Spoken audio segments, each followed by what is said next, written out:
If you don't follow the TikTok page, I really encourage you to do so. The link is down in the description below if you want to do that, or search up TO Sports like on TikTok. Because the funny thing is, last night, I usually make small clips after the game.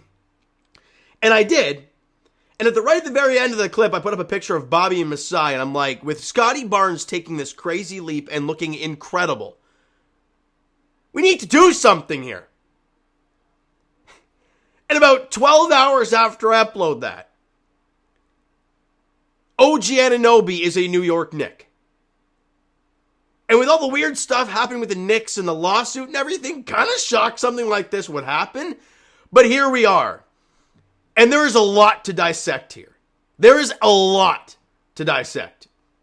First off, I'll talk about what the Raptors are giving away. Here's the total. Here's what the deal is.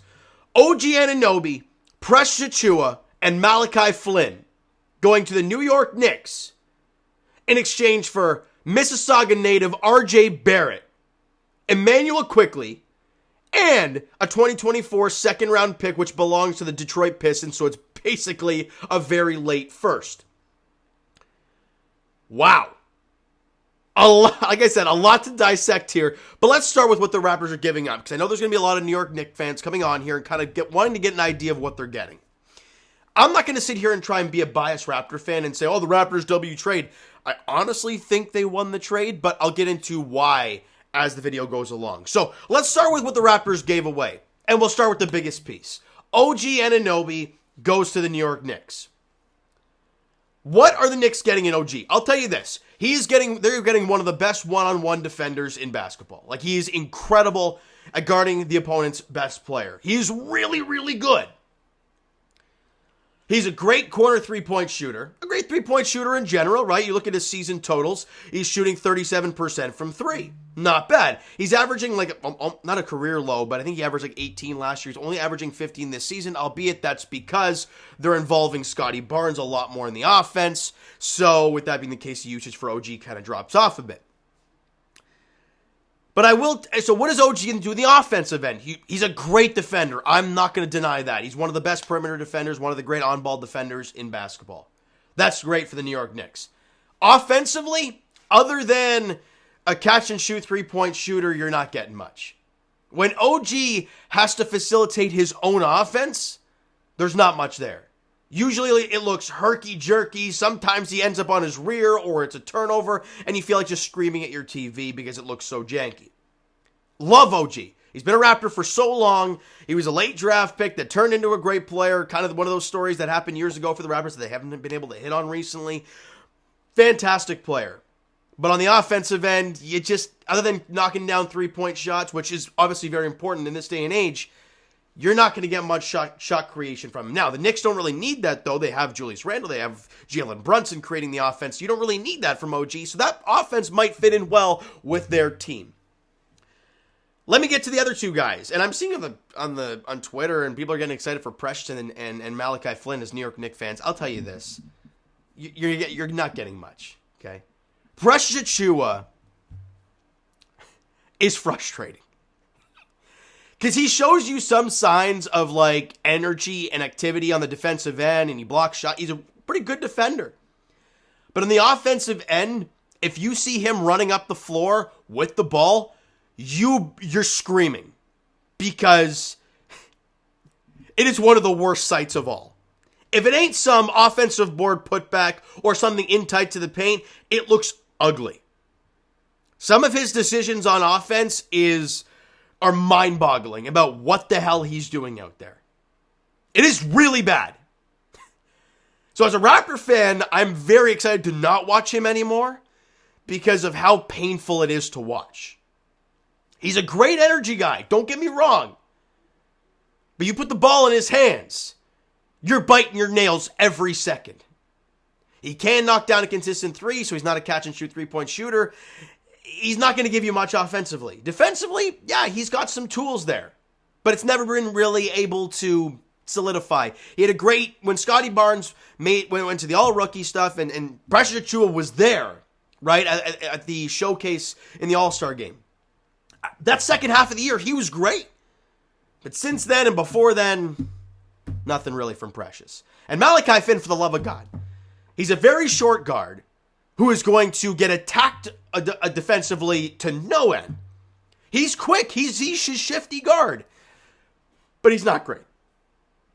There's a reason in all these years being with the Raptors that he has not been able to crack the lineup consistently.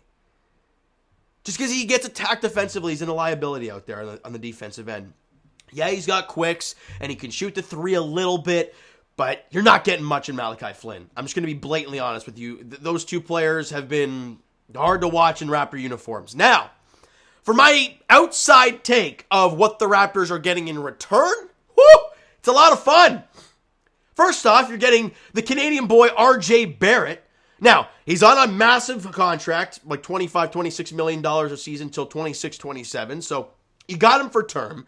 But he's just kind of been this player every year, right? He's averaging 18 a game. He's shooting 42%, 33% from three. He's shooting a career-high 83% from the free throw line, which is definitely nice to see because this team stinks at free throw shooting. But what you're hoping for as a Raptor fan, at only 23 years old, that RJ's got that room to grow. He's 3 years younger than OG Anunoby. He fits the timeline with Scotty Barnes, right? Because Scotty B, let me just go to Scotty Barnes real quick on the Raptors page here. I believe he's 21, 22? Scotty B? He's 22. RJ's 23, kind of fits that timeline. Whereas OG, look, he's only 26.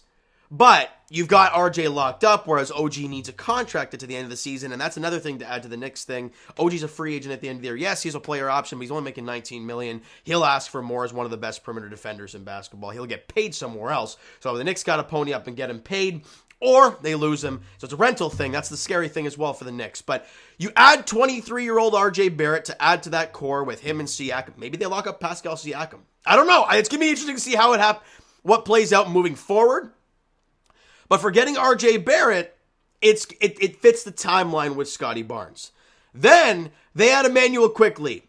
And I am seeing from Knicks Twitter and Knicks Instagram, they do not like seeing this guy go. He's averaging 15 a game this year. He's shooting almost 40% from three, almost 88% from the free throw line. He's having a really good season as Immanuel Quickley. His career, is he having just like a breakout season this year? No, he averaged just under 15 a game last year.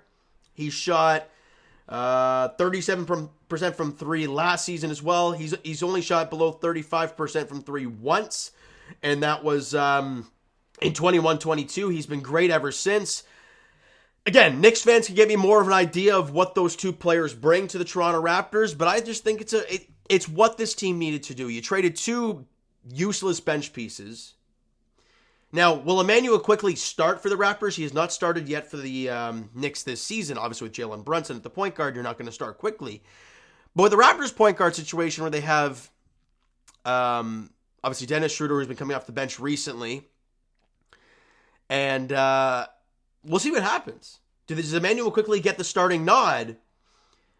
I don't know. Does Immanuel Quickley create his own offense? Like Knicks fans, I want to get more of an idea of what he is to this Raptor team, but he's a free agent at the end of the season. However, he's coming off his rookie scale deal, so he'll probably get an extension from the Toronto Raptors. So and they get a second round pick, which is the Detroit Pistons pick, which is going to be basically dead last, or I guess first in the second round. So not a terrible, honestly, for the Toronto Raptors standpoint, a refresh, a reset is very appetizing.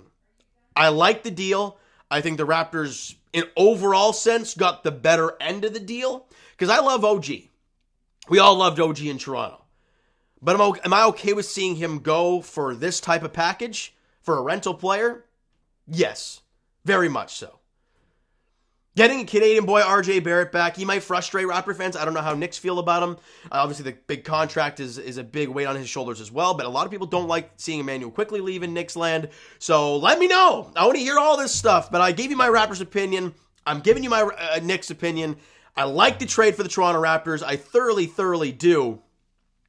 And look, OG Anunoby's been around since 2017. The draft in 2017. He's been around 6 years with his team. It's a big, big piece. And finally, Masai and Bobby have said enough is enough with this core. They need a reset. And they've done so. The question is, though, what's next? Do they extend Pascal Siakam? Do they trade a Pascal? I don't think they make this move by getting two players and then a okay draft pick to fully rebuild. It just doesn't feel that way. So if that's the case, do you re-sign Pascal? I don't see them trading him at this point. With a trade like this going down, I don't see Pascal Siakam getting moved. But we'll see, especially with Jakob Poeltl under contract as well. So a lot of question marks still moving forward, but the first domino has fallen. And OG Anunoby is a New York Knick. Crazy stuff.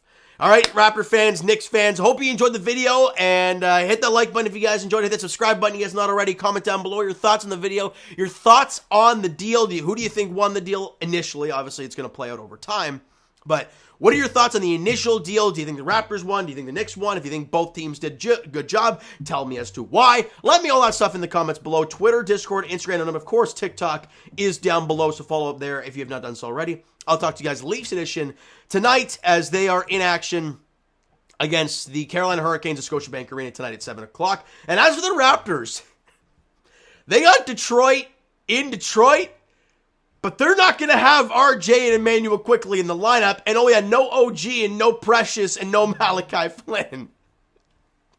I don't know what's going to happen tonight, but we'll see how it goes. 6 o'clock tip-off in the Motor City in Detroit. Thank you so much for listening and watching. I hope you enjoyed the video and the trade overall. We'll talk to you guys then.